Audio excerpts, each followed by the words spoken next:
Qu'est-ce que tu prends là? Tu prends quoi? C'est une aubergine, attention, pas casser la plante.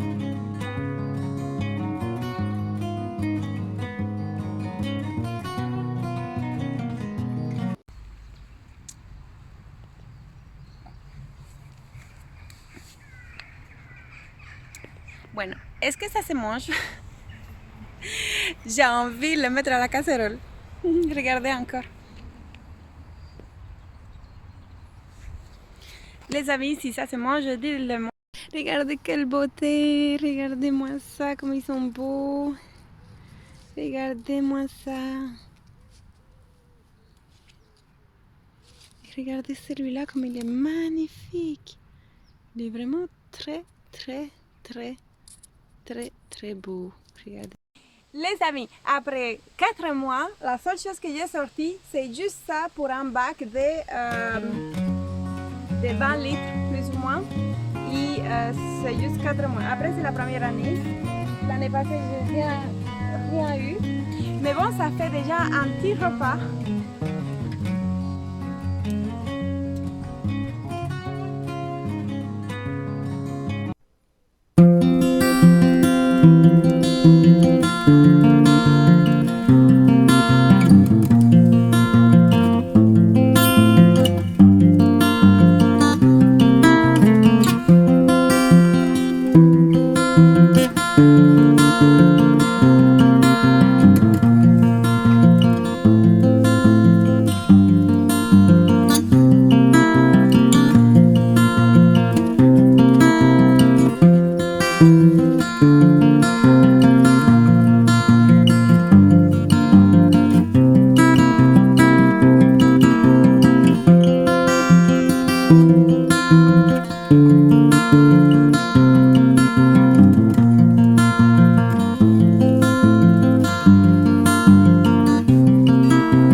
Hyper compliqué parce qu'il y a encore des légumes en route, il y a encore pas mal de tomates vertes, mais l'humidité, les froids nocturnes, beaucoup de rosée, ça va un petit peu pourrir et donner place à l'image déjà que j'ai beaucoup.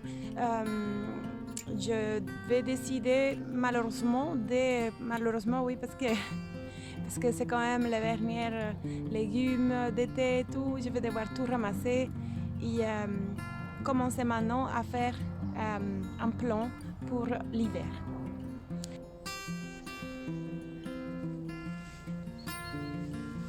Je ne sais pas par où commencer, c'est tellement comme ça, c'est dense, j'arrive pas par où commencer, j'ai vraiment pitié, j'ai pas envie d'enlever les plantes. Elles sont tellement belles.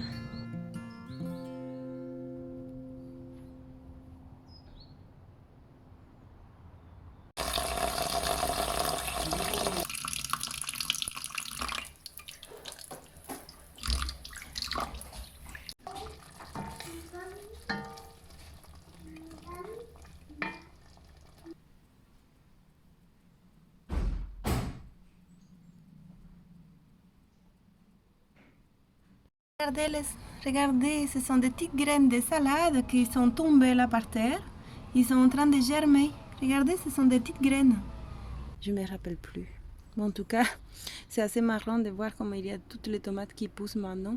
Ça, ce sont des salades que j'ai mis quelques-unes ici à germer pour après repiquer. Et petite récolte. Toutes des tomates vertes. La menthe. Des épinards. Des épinards qu'on a fait un petit semis. Qui partent en fleurs parce qu'il fait trop chaud. Mais ça, on enlève et elles continueront à faire des feuilles parce qu'elles veulent se reproduire évidemment. Ouais. Vous voyez, on enlève les tiges. Mais comme c'est tellement tendre, tout ça, on fait une bonne petite salade. Et là, j'ai tout ce qui est persil qui a poussé. Tous les persils. Ici, tous les persils.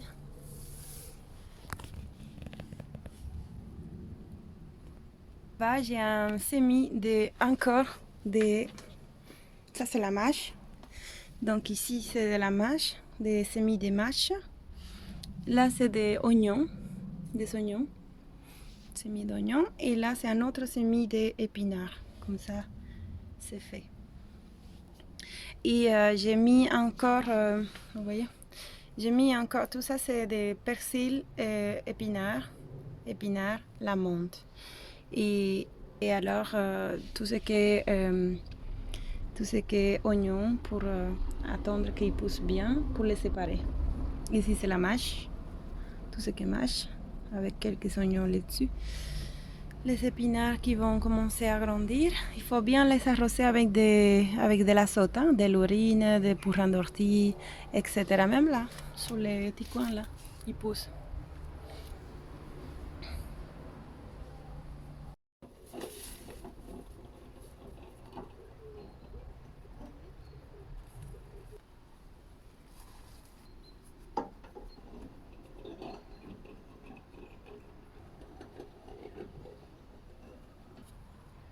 Il y a même là, ici dans la haie, il y a même une cachette là.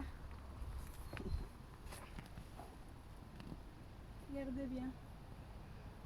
Une soleil, une cachette.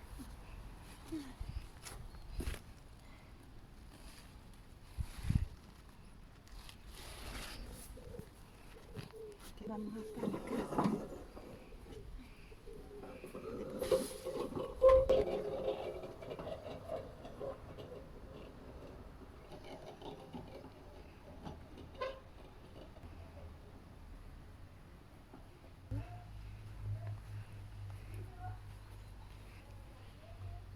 Je vais la prendre. Je vais voir comment je peux prendre celle-là.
les tomates.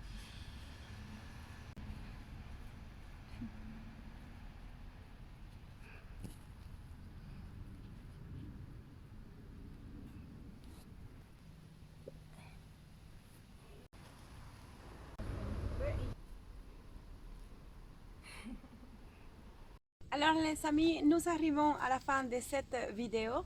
J'espère que ça vous a plu, que vous m'avez bien accompagné jusqu'à la fin. Nous avons récolté plein de potirons. Il y a pas mal qui sont encore dans les plantes. Et, il y a plein de tomates encore dans les plantes même qui doivent devenir mûres. Et j'ai ramassé pas mal de tomates vertes que je vais laisser un petit peu qu'elles deviennent rouges. Et je l'ai ramassé et j'ai attaqué sur une partie zone automne-hiver. Et une chose que je voudrais que vous, celles qui sont plantées, pour ceux qui sont plantés ou semés, etc., n'oubliez pas de ramasser vos graines. Donc ça, ce sont des graines de blettes. C'est très important d'avoir toujours ces graines. Voilà, moi j'ai tout ça de graines de blettes que vous pouvez semer directement maintenant en pleine terre aussi, ou laisser la plante se développer comme elle veut. Donc ce que je vais faire, c'est les mettre dans des petits sachets de plastique comme ça, ou de café. Pour celles qui sont les potirons, les tomates, etc., je les mets là-dedans. Et de ramasser vos basilic. Je vais vous montrer simplement rapidement qu'à l'intérieur de ceci, de cette branche-là, il y a tout plein dans les petites capsules, plein de petits pépins de basilic. Vous voyez les petits points noirs? C'est ça. Ça, ce sont les graines de basilic. Ça, c'est vous les gardez et vous les gardez pour l'année prochaine. En sachet en plastique ou en sachet comme ceci. Alors ça, c'est pour les basilic. Pour les potirons ou courgettes, etc. et tout, vous les mettez aussi là-dedans, vous les laissez sécher, vous marquez les noms et vous les laissez sécher. Ici, j'ai des... Là, ce sont des concombres. Enfin, je les mets là-dedans, des concombres à sécher, dans des sachets comme ceci. Ça, ce sont des graines de tomates. Bah, j'ai marqué Pascal Pau, mais voilà, ce sont mes tomates maintenant, ce sont mes graines maintenant de mon potager. Ils se sont habitués à ma terre, à ma façon de faire. Je les ai mis de la musique pour celles qui ne connaissent pas, qui n'ont pas vu encore des chaînes, etc. de moi. Et ben oui, je les mets la musique un petit peu au début, quand elles sont toutes bébés, toutes petites. Je mets la musique. Tomates cerises, jeunes d'ailleurs. Et ça, c'est plein de tomates. Donc ici, on en a beaucoup de tomates. On ne doit plus acheter. Ça veut dire que c'est déjà une grande, j'avoue, c'est une très grande économie d'avoir des tomates, des graines, et de pouvoir aussi partager avec nos amis, avec en échange des graines, etc. C'est toujours sympa d'avoir des graines. Et tout ça, bah, en parlant de graines, j'ai envoyé déjà un colis à quelqu'un qui s'appelle Bruno Pecard. Si tu me regardes en ce moment, ton colis devrait arriver pour la semaine maintenant. Si tu ne l'as pas reçu encore, ben, c'est demain. Mais tu vas le recevoir puisque j'ai déjà envoyé de l'artémisia, donc des graines d'artémisia. J'ai envoyé plein de graines d'autres choses. Et pour ceux qui ne sont pas de potager encore et qui voudraient faire du potager, ce n'est pas si difficile que ça. C'est vraiment, je vous jure, ce n'est pas difficile. C'est vraiment aimer faire du potager, c'est aimer les légumes. Et il faut aimer manger des légumes. On peut manger des steaks et la viande, etc. Mais si on aime les légumes et on aime un goût spécial, unique, fait par nos soins, par nos mains, par nous-mêmes, avec amour, etc. Si on aime vraiment avoir une jolie plante, qu'on a envie de goûter le vrai goût, qui ça pousse chez nous. Et ben, je vous invite vraiment à avoir un potager, à vous lancer, ce n'est pas grave. Il y a des pertes, il y a des réussites, il y a vraiment tout ça, je vous le dis dans le sens où c'est vraiment agréable de goûter une belle tomate goûteuse. et qu'on l'a vu bébé, qu'on s'est en occupé, qu'on l'a donné tout l'amour, toute l'attention pour qu'elle nous donne aussi, je parle de tomates, mais je peux parler aussi des potirons. Hein, et je vous jure que ça fait vraiment la différence parce que ça vient de nous, ça vient de nos soins. Que je suis fatiguée, mais c'est fini, c'est la fin de la récolte aujourd'hui. Et je voulais tenir à vous remercier de regarder jusqu'à la fin, jusqu'à toutes ces récoltes, ces magnifiques récoltes. Et je tiens à vous montrer quelque chose de joli. Elle est magnifique. Attendez une chose avant que vous partiez. Si je vous montre tout ça, ce n'est pas pour vous dire que je me vante ou n'importe, parce que je sais que ça a été très difficile pour certains d'entre vous d'avoir un potager avec la sécheresse, l'été. Ça a été hyper difficile pour tous. Et voilà, je suis désolée pour tous celles qui sont de France, qui me regardent en ce moment. Je suis désolée pour tout ça. Nous, ici en Belgique, on a eu 40 degrés aussi. Et voilà, mais bon, il faut pailler. J'ai eu des inconvénients comme les limaces. Surtout les limaces, j'ai eu des tonnes de limaces. Mais allez, le plus important, c'est pailler. Et il faut pailler parce qu'il y a la vie microbienne du sol. Et pas pour l'eau spécialement, hein. C'est surtout pour garder cette vie microbienne qui va faire ce travail à notre place. Et ça veut dire que quand on va ressemer, on ne doit plus tourner cette terre parce qu'il y a les vers de terre, il y a plein de micro-organismes qui sont là sur place, qui ont besoin d'être couverts, qui ont besoin de cette humidité et surtout que les rayons du soleil ne pénètrent pas comme ça parce que ça détruit pas mal de micro-organismes et de macro-organismes qui sont présents dans le sol. Alors, si je vous dis cette récolte, c'est vrai, c'est joli, c'est magnifique. Je vais tenir plus d'une année avec ça. Je fais des colis, je fais plein de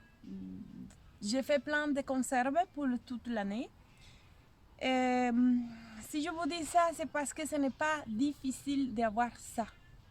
Ce qui est difficile, très difficile, c'est de se mettre à faire un potager.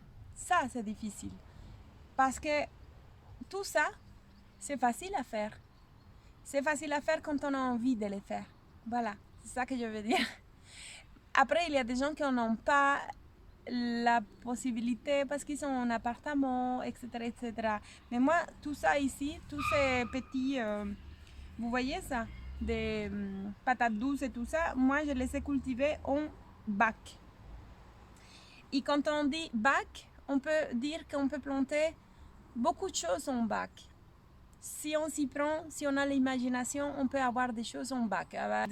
Être autonome, c'est important pour pouvoir manger ne fût-ce qu'un tout petit peu des choses plantées par nous-mêmes. C'est tellement, la différence, elle est tellement énorme, tellement grande, le goût est différent. Franchement, je vous invite à, non seulement à planter, que ce soit en appartement, en bac, en extérieur, que si vous avez un mini terrain, à pouvoir faire des choses en hauteur, comme ça vous gagnez la place aussi. À garder vos graines, les graines sont très importantes. Que vous ne venez pas me dire que vous n'avez pas la main verte. Ça, c'est des choses que je n'accepte pas parce qu'avoir la main verte, c'est aimer la nature. Si vous n'avez pas la main verte, c'est parce que vous n'aimez pas les végétaux, vous n'aimez pas les plantes. C'est tout simplement. Et si je vous dis ça, même si ça fait chier, et je pense que beaucoup d'entre vous, vous allez me dire ok, je suis d'accord, mais beaucoup d'entre vous, non. Mais réfléchissez quand même parce que avoir la main verte, c'est vraiment aimer une plante et se dire tiens, je vais quand même l'adapter chez moi. Je viens de Cuba, j'ai envie d'avoir des patates douces, mais j'ai pas la main verte. Alors comment je vais faire? Ben, je vais juste aimer, admirer cette plante, voir qu'elle pousse. Je n'attends pas qu'elle me donne quelque chose. J'attends juste la voir, la connaître, sentir ses besoins. Et ça, c'est avoir la main verte. C'est aimer une plante. Voilà. Alors bon, passons à autre chose. J'ai ici des petites graines de patates, de pommes de terre. Ça, ce sont les graines. Et avec ces graines-là, ce que je vais faire, c'est l'année prochaine les mettre à germer. Ça va faire des mini petites graines de pommes de terre. Ces mini graines de pommes de terre, c'est une nouvelle variété puisqu'elle a été sûrement croisée avec des tomates, puisqu'elle a été plantée près des tomates. Quand on dit croisée, ça veut dire que la pollinisation d'une fleur de tomate avec une fleur de pommes de terre peut donner une variété nouvelle.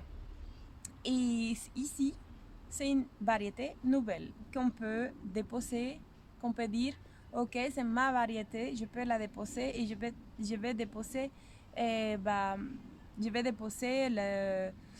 le nom que je vais donner à cette variété. Ça, vous pouvez faire aussi. Je ne vais pas le faire parce que ça vient chez moi et basta.